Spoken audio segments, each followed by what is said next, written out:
podcasts nowadays don't do what do they call it? Introductions anymore, but I still do. So welcome to one more episode of Darte Arte podcast. And I'm here with Eyes of Gem. Hello. Gem. How do you pronounce the last name?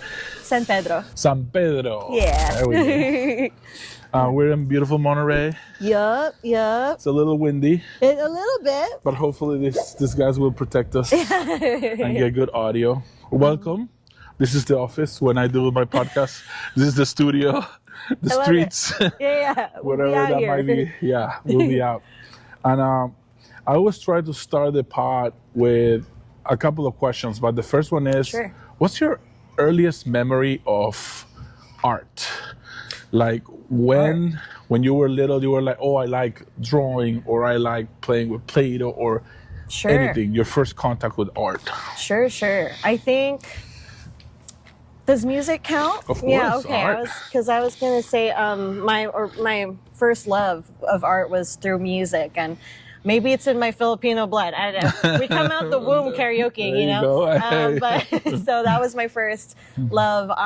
They kind of like almost instill that in you, like the dancing and the singing when you're young, and like, hey, perform for your aunties and uncle type stuff, but yeah, like there's this singer, her name's Sarah Geronimo, and she's a pop singer in the Philippines, and like I had this like just this CD of like an album of hers, and it was a lot of like Filipino songs, but English songs also, and covers that she would do. Like she made covers of like, I believe it was like Celine Dion, Whitney Houston, some of it too. And I was just like singing with that, and but yeah, that was my first love. That was the first connect with art. That's interesting. And back then, so were you born in the Philippines? So no, I was actually, Here. no, not here either. Oh, Neither, okay. yeah. So I was born in Dubai. Dubai. Yeah, so I was born and raised That's in why Dubai. you told me you wanted to go to Dubai to do the podcast. Yeah, that's okay. Yeah, so now to circle That's awesome. back. To circle back. I love it. Yeah, not just because like my Dubai wife is will great, get but yeah. this joke because she read that and she was like, what kind of budget she thinks you have? Yeah, I was like, hey, like, because Elliot, you said to like find a space that's that means a lot to you. I was like, well, Dubai. We'll do Dubai, and I didn't get anything, but that's where you were born, so everything makes sense now. Okay, right on. Yeah. So from birth to what age were you in Dubai? So I was there from birth to, how old was I? I think I was like 11 or 12 years old when I went to the Philippines for high school. So freshman to junior year, I was in the Philippines. And then I went back to Dubai for my senior year, and I finished high school there. And then, but the curriculum there is like the Filipino curriculum is different. So like, our grade. Sorry, let me say that again. My senior year is like what's considered grade 10 here. I think. Yeah. Okay. So like I know it's like it goes up. In to Peru is different 12. too. Yeah. So so after senior year, I was still 16. I was like, trying to make my way there, and my mom and I decided to move to the U.S. And the first place we were at was Stockton. Okay. Yeah, so that's where my family was at first, and so we were making our rounds there, and but my mom didn't really like Stockton, and I wasn't really finding like my space there. And then after that, we were going and moving around with family, San Jose, Fresco, and then Monterey. So you have some family here too? Here, no, not anymore. But me and my mom were like trying to like figure out what could be like our second home, essentially. And she still didn't like Monterey. Oh, okay. But I was like, oh no, I love it out here. Like I would love to just keep staying here. So we moved back to Stockton, and I just like earned a little bit more, and I was already 18, and then I moved out here when I had enough savings and stuff. Right on. And then the rest is. I have to ask you, Dubai. Why Dubai? I have to ask you this. Sure, no, that's fine. So my mom and dad, so they're full blood Filipino, and it was around the 90s. So I was born 1998, and it was around the time where they were like essentially like getting people from like third world countries to build what Dubai is now. So there was a lot of like immigrants from the Philippines, Sri Lanka, Pakistan, just everywhere around like Middle East, Asia. What language did you learn in school? Did they go straight to English? So English actually too, yeah. I had So no it idea. was, no, you're good. So it was Dubai. It's still predominantly like English because it's like a tourist spot even back then. So they teach you English firsthand, but it's kind of like how they teach you secondary like Spanish here. They teach you Arabic secondary over there. Yeah. So you still have some Arabic in you or no? And then at home, I assume Filipino. Yeah. So I'm actually fluent in Tagalog. But not in Arabic, unfortunately. I know a little bit to get around. I know a couple cuss words. You should. You should surprise Zach with that because I don't think he'll see it coming. Yeah. You should just say hi to him in Arabic and then insult him. Yeah. I'm sure he'll be so like, isn't she from the Philippines? Yeah. What's going on? Yeah. I would love to see that. It's so fun. Wait, can I cuss on here? Or no? Yeah, of course. Okay, great. This is YouTube. It's freedom. No, I'm just kidding. But no, there's this one cuss word. It's super minor, but like there's this phrase that they say in Dubai sometime. Well, at least when I was growing up there, that was thrown around, and it's called yakhrabetik, and it's basically like shit on your house. And I'm like, I never understood like how to. I just started saying it just randomly. And it's just so funny. I think insults and curse words sometimes, I don't know if a translation thing, but the Spanish have this one that I never used, but I've heard it in movies. But it's like the worst thing you can say is me cago en tus muertos. Like I shit on the dead of your family. Oh my God. It's so strong. Yeah. Wow. It's so strong. That's crazy. And I'm like, but to me, it's like such a long that for me it's a funny thing. It's not even an insult. It's like a parody.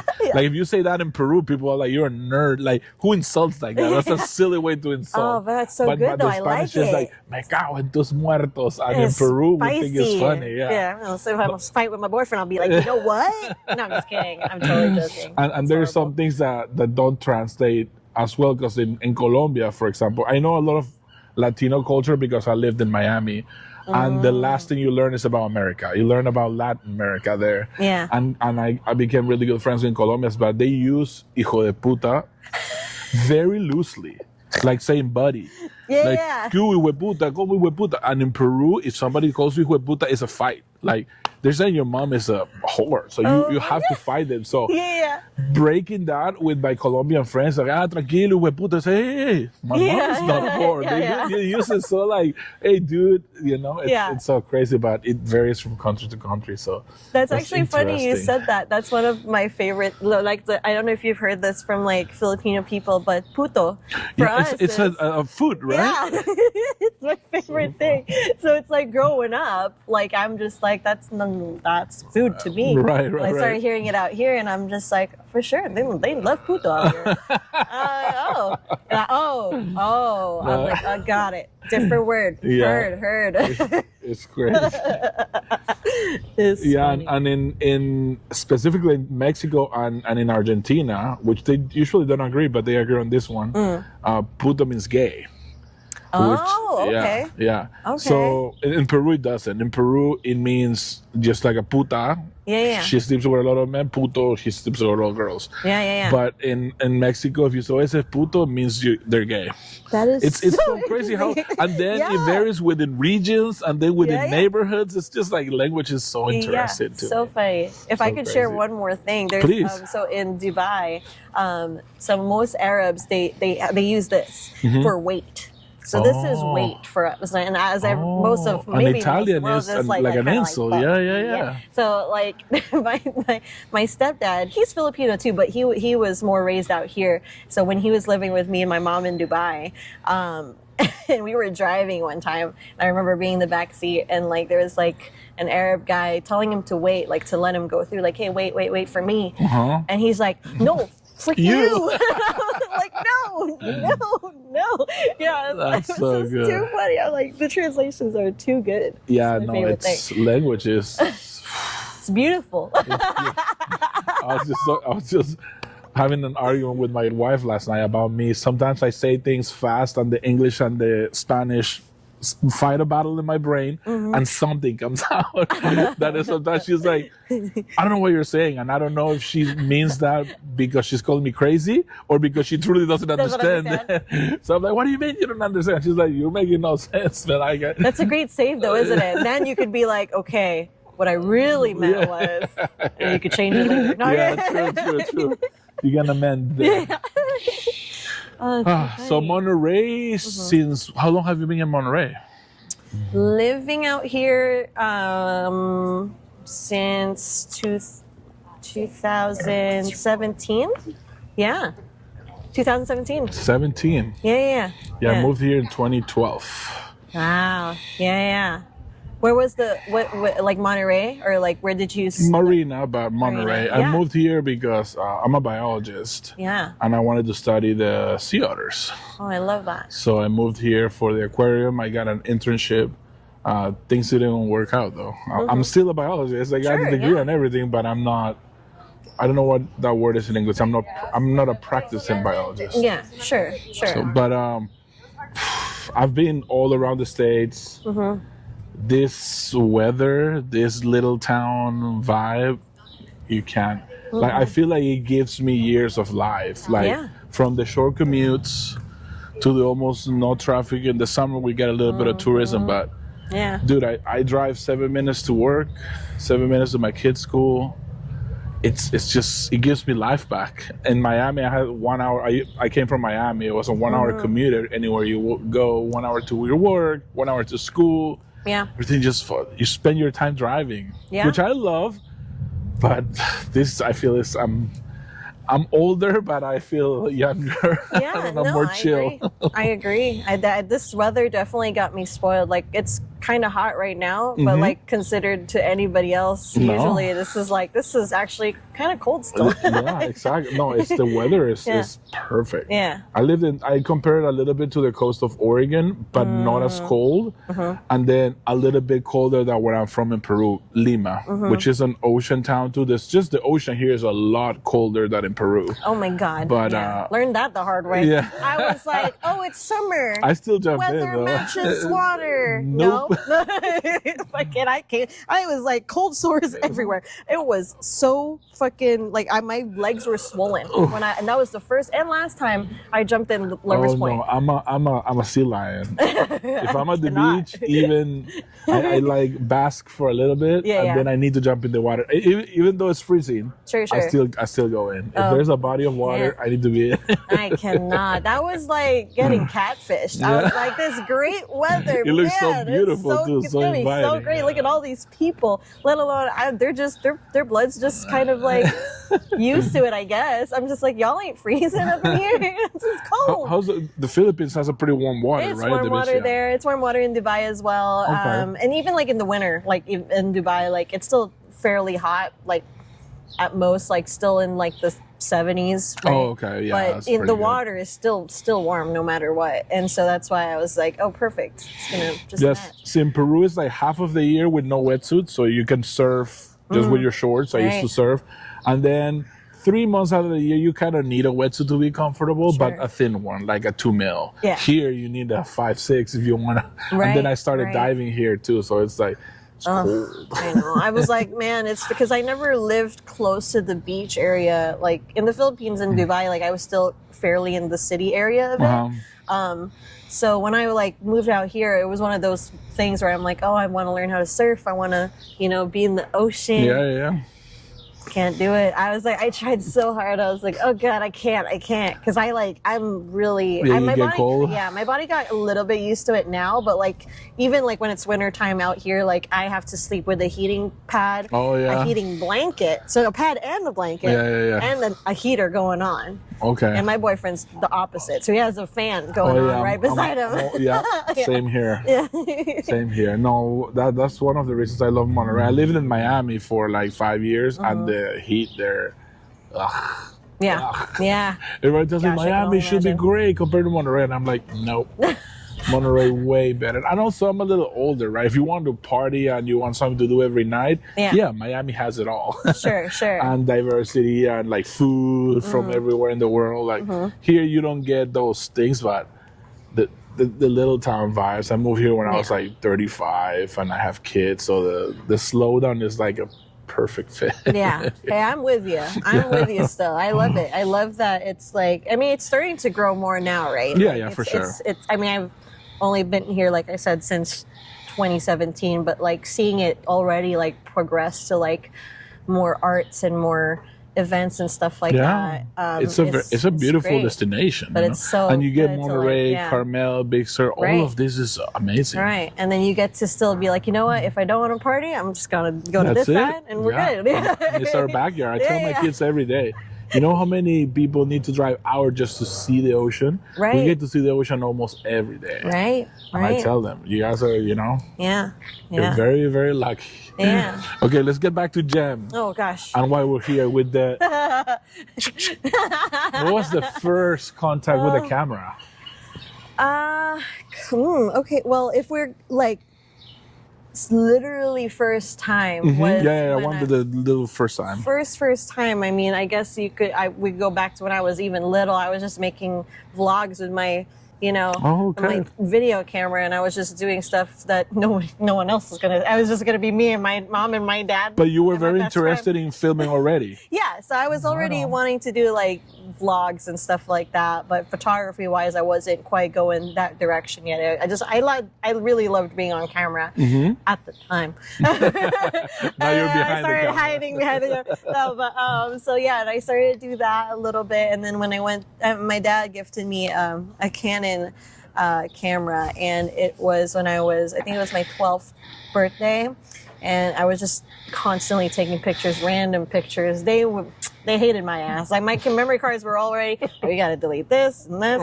Like I was just constantly taking pictures, but it wasn't for anyone. It was just for me. Right, documenting. You were interested in documenting and capturing the moment. Yeah, so it was always people though. Like I took some here and there with plants and whatnot and animals, but it was always like the subjects were people. Okay. Like, that was something that really drawn to me. I always wanted to take pictures of people, even if they were strangers, which was probably not okay. I probably should have asked, but I'm just like, potatoes. Yeah. and then in the Philippines during like one of my high school years, they had a photography competition. I still had the same camera, and I was your camera always with you? Like, was this like I'm going out to the zoo, or I'm going out to the city, or family vacation? Are you always the camera person, or just sometimes? I want to say most of the time, yeah. Like I want to say it's always. I have photos on my like hard drive from everything, right? And I had a couple hard drives that broke on me, and I like cried so much. Oh man! But like, yeah, I documented everything. I wanted to. I was usually the one that they're like, "Oh, Jam has to come on," and it was never professional. It was again still just for memories and everything. You're learning. You're cultivating that. Experience. Same thing before the photography contest, but that one I was like, "Oh, this would be a cool thing." There wasn't a prize. There was just it's just school activities. So this is your high school kind of in Philippines? I believe I was a sophomore. I might have been a sophomore or a freshman. I can't remember, but I just remember that they had maybe 2 students from each grade join in, and they had you like for a little bit during school hours. They gave you a theme, and you were supposed to go around taking pictures of that theme, and then you have to like give a caption to it and everything, and they would like they would put like that gallery up, but without your name, and that's how they would get like people to see, and, like if they like it or not. It was like a voting, without knowing who did it, exactly. So no bias. And so, I mean, and me personally had like at the time. I think it was like a 5D or something. My camera was. It was a decent camera at the time. For sure. So, how old were you? Like 15, 14? Yeah, I think, That's pretty advanced for a 14-year-old, I would think, Yeah. So nowadays kids do everything at 10, right. but I don't know, back then, I think that's pretty good. And I was really blessed, and like I thanked my dad for that, but because of that, and a lot of people that I was in the competition with didn't have that camera, my pictures were, at the time, everybody thought it was fake. Oh, So it is Photoshop. yeah. Oh, So no. and I was like, at the time I was so defensive, but like in like my adult mind now, I'm like, oh, that just meant that it was that good. But like back then I was like, I was like, because again, there wasn't any names in there. So when I would be there, I kind of like listen in to see what people are saying. They don't know it's my stuff. Right, So when right, they right. would like start pointing at my stuff, they'll say in like Tagalog, they're like, oh, mukhang peke. It's like looks fake. And I was like, like I want to say something so bad, but I didn't want to get disqualified. So, right. And then because of that, I could be wrong, but I think my understanding is that I got like second place over other people, but or third. I'll forget. I'll be forgetting these days, but it was like because people thought it was fake. It was fake. Wow. Yeah, That's crazy. and I didn't know how to tell. I didn't know Photoshop back then. I was like, this is straight from. This wasn't even edited. This is straight from camera to you. Like it was just the quality that everybody else had. Yours like stand out. Yeah. So much better. They're like, this can't be real. Right, and I'm like, well, okay, thanks. But yeah, I think that's kind of like the beginnings of. Starting to like know that I want to be kind of doing stuff behind the camera, and then it more so really picked up kind of around COVID time. I want to say, like, I know that was like a fast forward from high school to like then. Because you moved here, you moved to Stockton. You're still very active with your camera, or was it like kind of Yeah, okay. but still same thing. Like never as a business or never for any gigs or anything. I just was the one with a camera. The family, group of friends, you're the camera person. Yeah, exactly. So, but then I've always known that I wanted to learn more about it. And I knew a little technical stuff about a camera, but I never like pursued it until, when COVID was happening. Oh, let me backtrack actually first. When I first moved out here, there was this store called Atomic 1-800.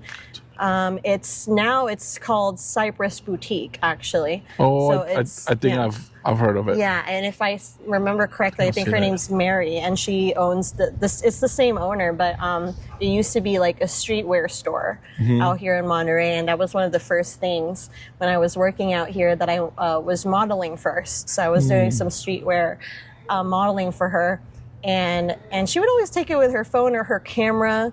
And it was always one of those things where it's like, if you angle it here, like I was like giving you tips. already knew this stuff, yeah. So it was like nothing like towards like, like, no, you should do this or this. It was more just like, try this or like maybe angle it this way. And, it would help for even the other models that were there. Yeah. And then I started just doing that. And I was just like helping out and taking the photos myself. I think that might have been the time that I started following you. Maybe, yeah. I want to like this it was like 2020, a little later after COVID. Actually, it was maybe even earlier. Yeah, okay. Yeah. I think actually, honestly, I don't think even that Eyes of Gem Instagram was born yet. I transferred a lot of stuff over from my personal account that I don't use anymore, but I was just posting on there, and I think I officially was like, I'm gonna separate my photography stuff from my personal account, and I want to actually build this up, and a lot of the people I was working with at the time, like wanted their photos taken for whatever reason. Like I was friends with a lot of models and friends with like people that was just trying to get like headshots for whatever or for school. And then I was just that person that would help. And then they're like, you should really, I was like, yeah, maybe. Yeah, I'm down. And then 2020, we all got time. So we, that really put it into perspective and, gave me. What were you working at the time besides the photography in 2020? Well, you were already here, right? Yeah, so I was always in the restaurant business. Okay. I was, the reason I picked this spot, so Johnny Rockets was down there. That was one of my first jobs.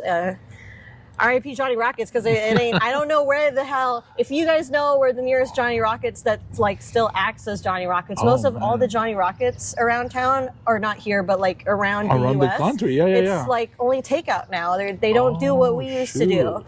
And I'm just like, and that's how me and my boyfriend met actually too. Oh, that's cute. Yeah, he was a cook and I was a server. Hey. Classic love story. But yeah, so we would sing and dance here every time somebody played the thing on the jukebox, So, but there's that.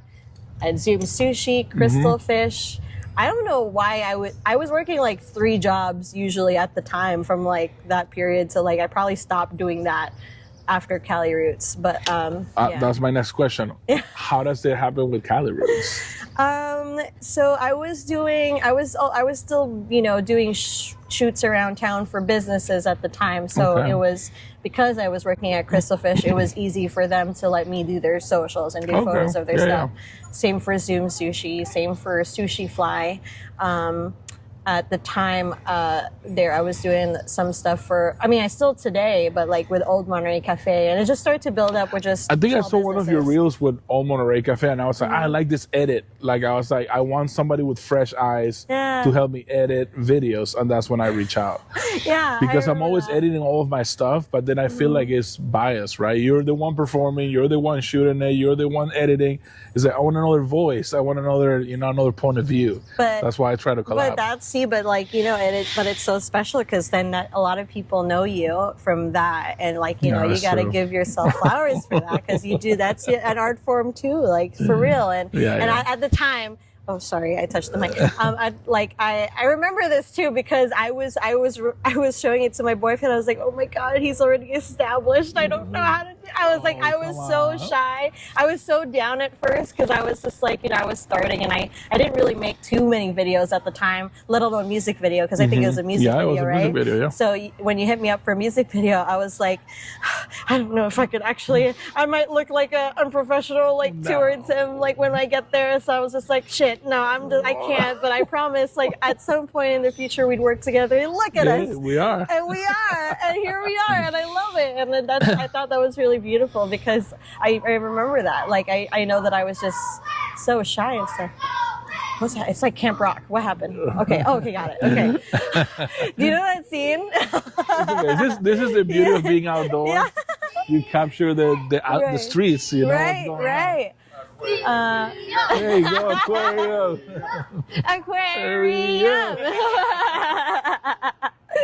Oh my gosh. Okay, so I'm interested in the Cali Roots story. What was the first? Do you approach them? Did they approach you? How was that? Was it through the night market first? How did it go? Actually, yeah. Well, kind of a little bit through night market, but also through big shout out to Leah Mark. She's her business, Leah Mark Designs. She does a lot of jewelry and earrings. It's an addiction, so be careful. I've spent so much money on them earrings, but it's a good addiction. But she was friends with the owner of Cali Roots, and when night markets started, I just wanted to just get involved and meet the community. And I already knew a couple of people, just, you know, Julie Chan and all these people that were just 831, right? Yeah. And you performed, and I remember that, and I was like, oh my God, this is crazy. Like, we were just DMing, and he's right there on stage. And I was like, that's so cool. And, you know, but it was one of those things. And, she introduced me to Amy, and then we just started chatting, and, you know, I was, you know, doing the photos almost every night market that I could attend. And she kind of just, I said that I was a big fan of Cali Roots already in general, and like some of the artists that were performing there, I was already a big fan of J-Bug and Common Kings, you know, before I fully knew of Cali Roots specifically. So, and so Leah Mark kind of like, you know, like she could be a photographer for the fest. And, you know, and it, like I said, it was still kind of around COVID time. Nothing much was, you know, going on. But when they announced that they were going to reopen in 2022, you know, there was conversations of like, oh man, should I reach out or whatever?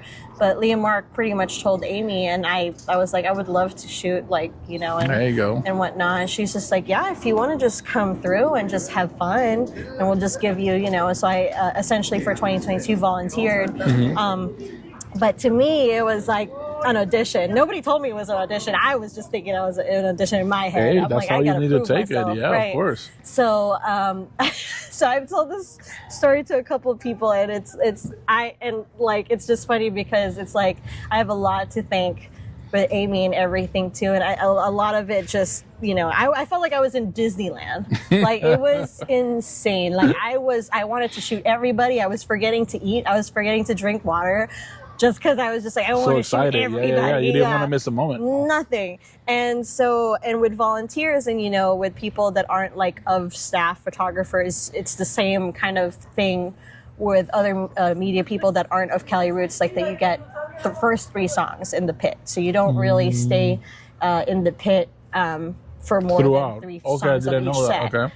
Sometimes, depending again on your cred, sometimes you don't even get to be in the pit. Like you just got to be in the crowd, which I didn't care. I was like, that's fine with it. I'm like fine you were with saying, that. this is your audition. You're gonna prove that you belong there. Yeah. Let me show you what I can do. Right. I like and that. So one of the main things, the people I think that he doesn't even know, is Ice Cube, because Ice Cube, it was obviously his first time at Cali Roots that year. This is 22 or 23? 22. Okay. Yeah. So 22, it was his first time being at Cali Roots. First time of everybody meeting Ice Cube from the team, all that kind of stuff. So I was like, and at the time, like we didn't have like a proper way of like who was going to be posted on socials. At the time, it was just like if you were able to submit photos, they'll decide how, when, and you know. But they do it live. So when you take photos of a set, you come back, you edit them. Has that been the rule since 2022? It's changed a lot now. This year, it's you guys organized. were on fire. Oh, it's way more organized like from that. 10 minutes after the thing, the posters, I was like surprised with the level of logistics you're handling. Yeah. I told Amy that you guys are running this festival. Like my experience as a performer, I was like, this is amazing. Yeah, that's all It's thanks a well-oiled machine. to Dana. The whole team. Exactly. It's crazy. Dana, Liz, and Miss Lee, they have this whole, like, it's so good because it's, like, it was still great back then, but it was something that, like, got polished through, like, after COVID, and then we're just like, oh, we got the system down. Right, and also the improvements as, like, the collabs with Insta when they came up and stuff like that. It just, everything seems so seamless now, and I was so surprised with the level of professionalism of every photographer at the fest. It was like, wow. And the fact that the pictures are up, sometimes you need to wait a couple of weeks. This is like 10 minutes later. It's crazy how, like, so props to you guys. You guys edit, take the pictures, make us look great, have a lot of fun, because I see your face, how much fun you're having while doing it.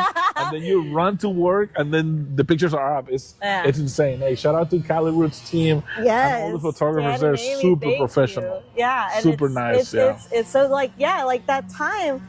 Like I said, like it was, you know, like now it's like we have like a whole system now, but at that time, again, it was just whoever could get the photos to the social managers faster, right?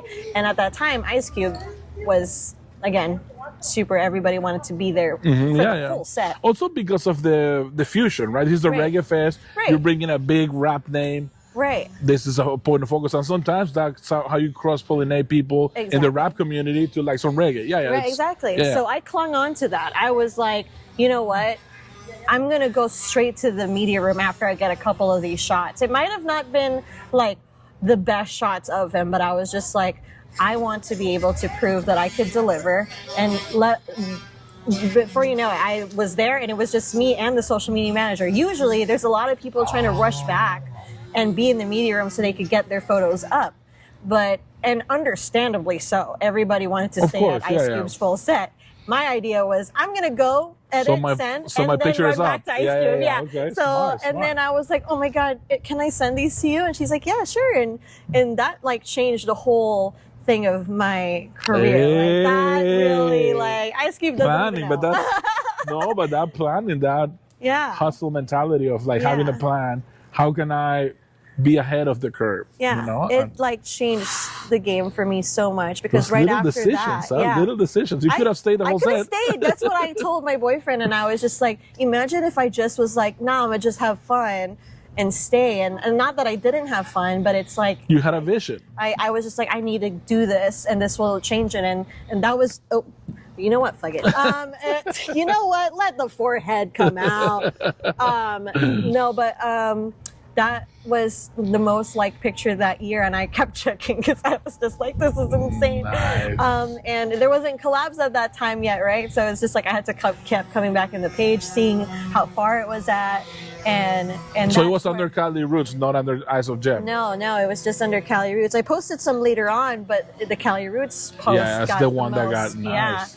And then they credited me too. So that's when I started getting the followers, and it was, but can I tell you, and this shit would only happen to me. It's so fucking stupid.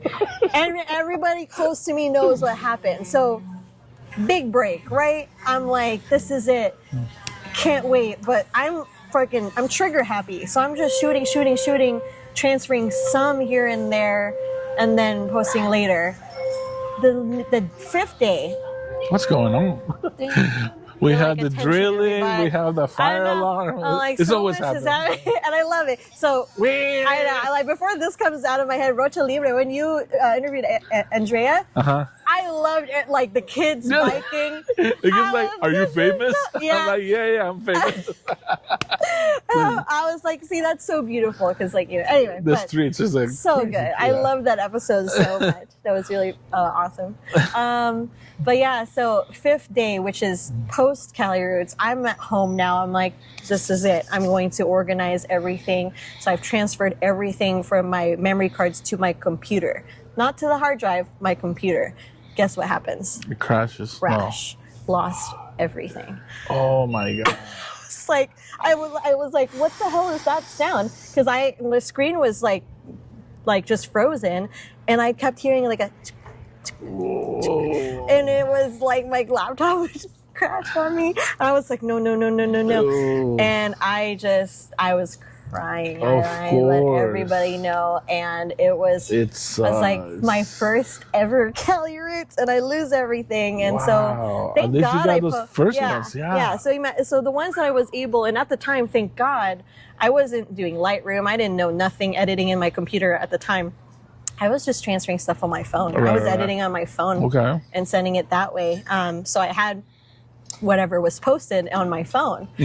But all of that, I had so many more photos, and they're gone. They're gone. I have a few. My computer just fried not even a month ago. Yeah. And I had, luckily, I'm a hoarder in real life. Like, I collect a lot of things, and then I'm a digital hoarder too. So I've learned the hard way. I have duplicity of all my hard drives, and I have about 50 hard drives. Yeah. Like, I have a lot because I like if I can shoot 4K, it's gonna be 4K, the highest resolution possible. I could print a billboard if I want. I'm not going to, but if I could, if I, You're thinking ahead. Yeah, absolutely. Everything is like so big, and I have duplicity, but the one hard drive that you forget to make a copy of, that's the one that's gonna crash. Yeah. And that just happened to me 2 years ago, and I was like, fuck. Yeah. Luckily, I'm always like doing duplicity here and there. So.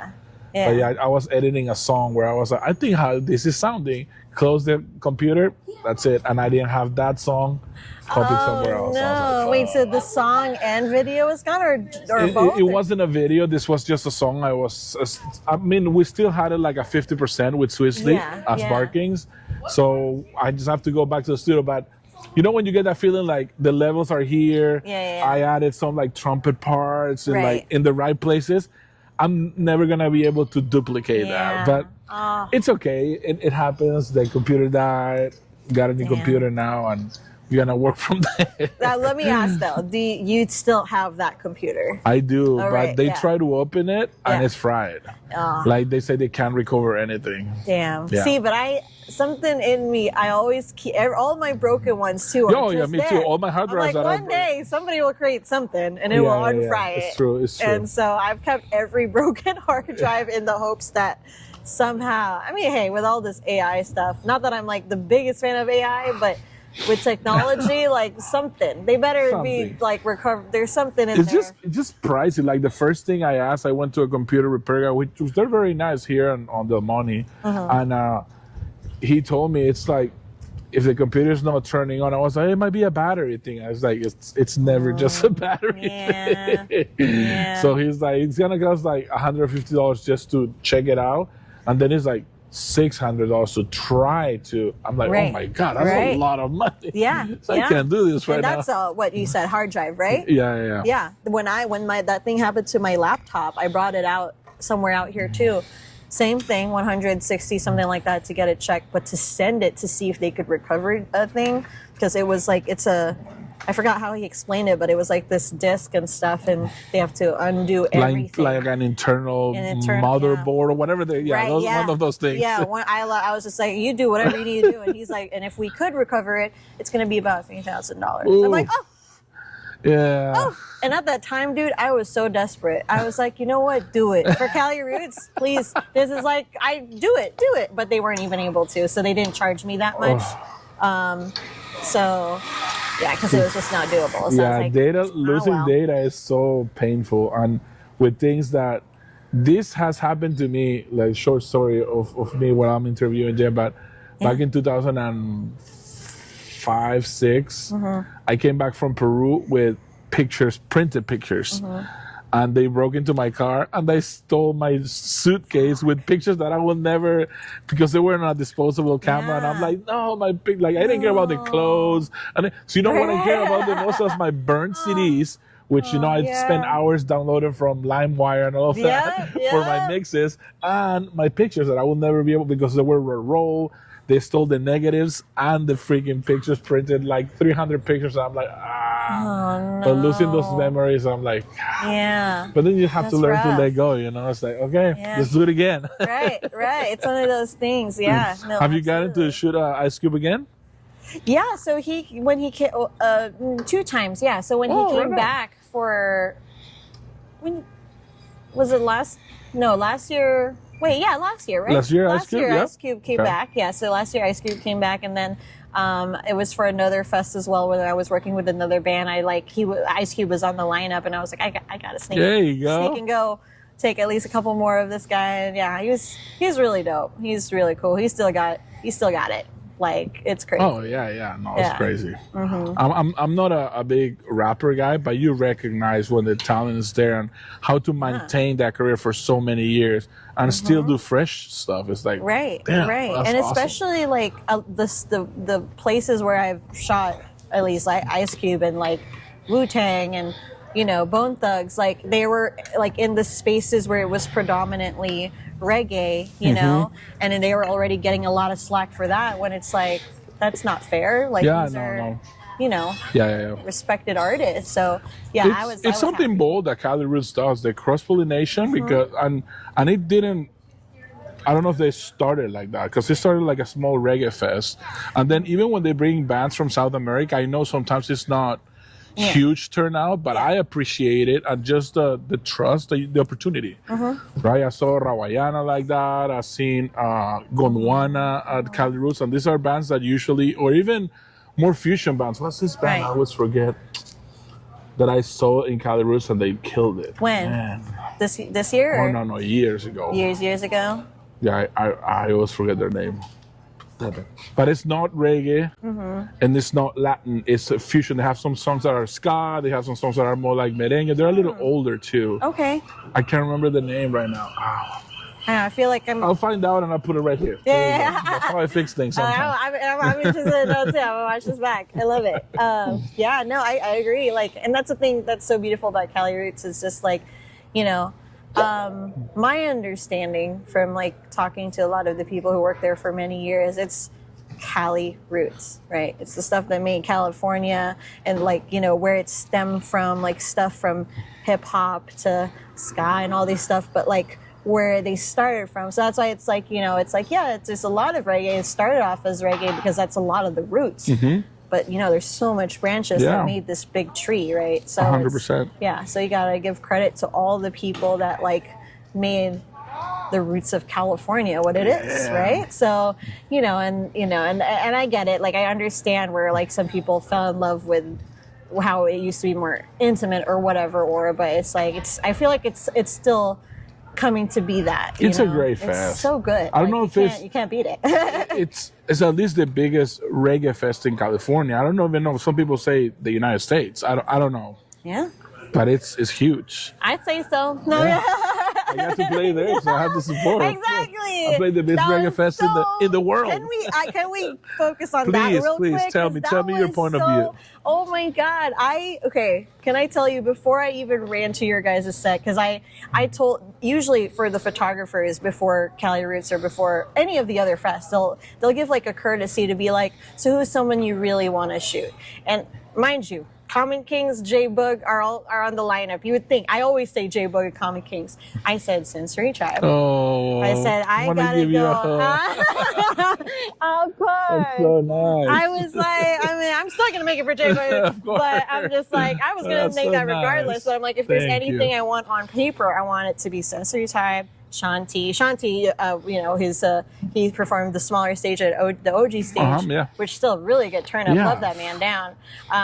But yeah, like when I saw that you guys are going to be there, I was like, oh my God, like this is amazing, because it's like, more people now who are outside of the 831 are going to hear you guys. And it's so awesome. And I love that. And I know I'm not like 831 born and raised, but that's been... I'm 831 now. I'm a transplant, but I'm 831. Yeah. I'm like, like it's one of those things where it's like, am I allowed to rep 831? I wasn't born and raised here. We're here. We're part of the community for sure. Yeah. So I was just like, man, this is It's awesome. such a beautiful... Yeah, when I even started seeing like how much you travel with Cali Roots, and then you do Holo Holo, those things, and I see every time you post all your beautiful pictures, and then your smile, your how, I don't know how to describe it, but you can feel what you're feeling. Yeah, you're so happy to be there and share all of that. I'm like, man, this is a beautiful success story. I was like, this is so dope. Like, I'm gonna say every time I can, I was like, you kill it, man. And I think you're representing the 831. It's so, I appreciate that. Thank you so much. And like, that's, I think, I'm sure you could relate to this for sure. And most artists would agree that like when you're doing what you love, you don't consider it work. Yeah, no, so, 100%. And so I know that when you were out there and I was out there shooting you and we were just doing our thing, we were just having fun. Yeah. We're just out here representing 831, playing music, dancing. And that's what I always say to the people like, who are in the photo game, and it's so easy to get lost in like the stress of it. And I understand it. I was stressed this year as Cali Roots because I had health problems, but you gotta enjoy it in the moment and understand that like this is such a beautiful thing, and you gotta dance when you're shooting photos. You gotta appreciate that moment in ways where like you're putting in the art and the time to make this thing for us. And it's also a machine, but it's still something that's art. Yeah, 100%. Yeah. Did I make sense? Help us, and you help us capture that. That's why I'm so thankful for any other performers, from the people that help logistically, but all the art that is involved, from the designs to the photography to the video to all these parts that one person alone couldn't accomplish. It's a community thing, and that's what makes it so beautiful. Yeah, I agree. I love it. I agree. What's the future for Gem? What's in your... I don't even know what's happening today. I don't know what's happening hours from now. So just to be clear, you work for Cali Roots and all of their other festivals. How does that work, if you don't mind? No, absolutely. Sharing? Like, do they hire you per festival, or how does that work? Yeah, but I'll be honest. I'd be trying to get myself into everything they're doing. So I rep a lot of Cali Roots and stuff, and but I'm not like, how you say, a Cali Roots employee, if that makes any sense. Yeah, you're like a contractor, I'm right? a contractor, but it's like, it just so happens that I'm always there and I'm always working for them. And I always like, as soon as they announce something, I'm like sliding in the DMs. I'm like, hey, I'm free. I'll clear my calendar. I'll do whatever need be to be there. But yeah, it's just one of those things where, I'm so honored to be, labeled, and and they welcome me every single time as family. So that is my family. I definitely want to say it's my family, and I would love to still keep shooting for them and for all this stuff. And that's another thing too. So like the Holo Holo is very centered around Polynesian reggae and Polynesian music. Yeah. And it's kind of almost similar because there's a lot of Filipinos in there too. And so that's like a lot of my community and family that I, you know, culturally that I relate to and that I grew up with. And, you know, so Holo Holo, even more so than Cali Roots, not like comparing the two, but like, you know, like even then, you like feel more culturally I feel more at home. like at home at those festivals. And so, and I'm so glad that it just keeps growing. Like the first year, and shout out, and this, thank God I have glasses on, but Carlos was he was the photographer that was in Cali Roots since day one, since first like Cali Roots ever. And he was my mentor, and he took me under his wing, and he showed me the routes and ProPix Media. And now his son is, you know, working the fest with us, but he and I were the ones who did the very first Holo Holo in Stanford. Nice. And it was so beautiful. There were fireworks. It was really beautiful. And he passed away this January. And, you know, in like every festival, he's always like in my heart, I'm sure in everyone's heart. And like, you know, I have a lot to thank with him too, because, you know, he's one of the people that would, you know, show the beauty of the festival and know that like, you know, it's beyond a festival. And yeah, so like when I think of good vibes or like Cali Roots, it leads back to him.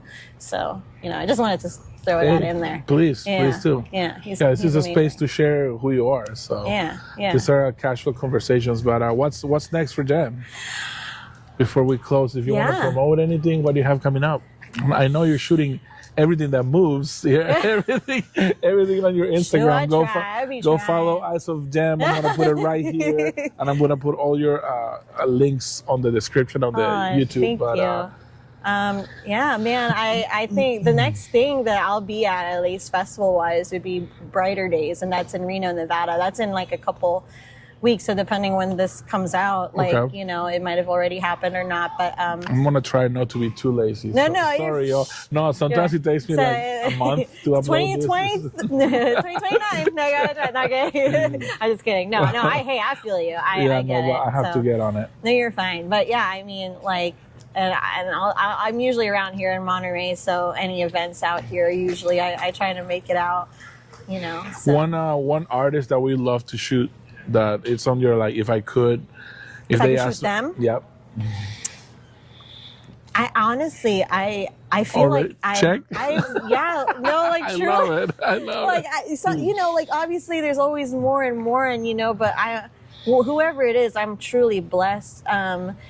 Honestly, if anything, that would be awesome if I like brought it back full circle to the first singer that like really got me into music when I was little. Like I said, Sarah Geronimo. Oh, that would be amazing. Wow, yeah. So, you know, is she still active?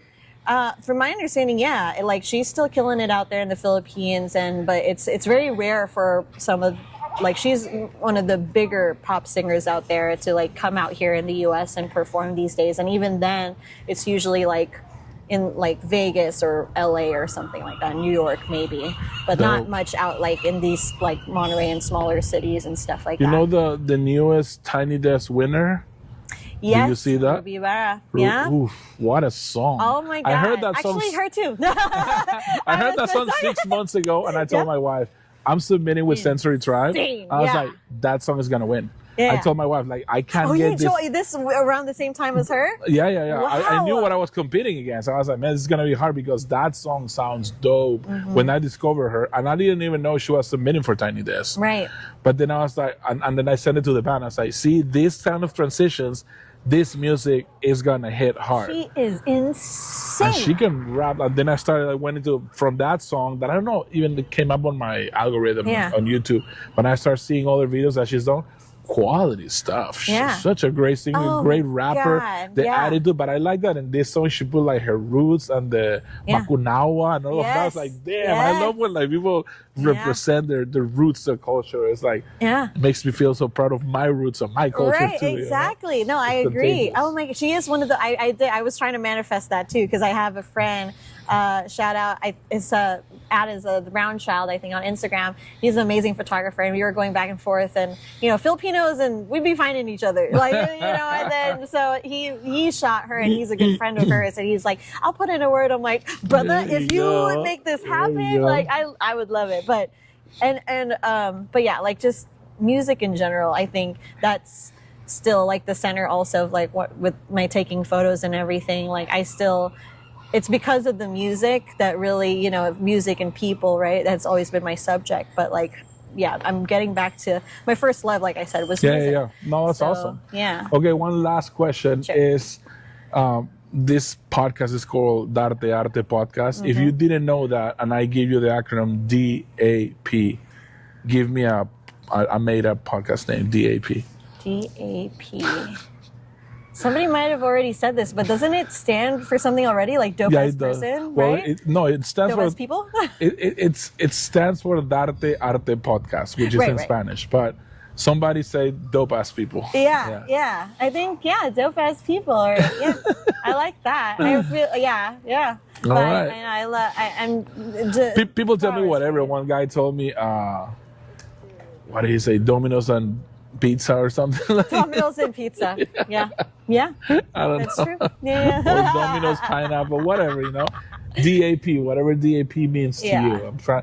I always forget to ask that question. I'm trying to make it a thing on the podcast. Yeah. No, this is amazing. I binge watched a couple of videos, like also because I've already seen a couple, but I was like, oh, let's see a couple more. And you have a lot of people from out here that I'm like, oh my God, that's amazing. Katie Baby, that's another one. Yeah, that's really please. Awesome. I worked with her at Bubba Gump. Right on. No, I didn't know that. So like before, back in the day, we were just surfing. We just didn't know what was gonna be. Now she's out here singing. Yeah, that's awesome. Making art.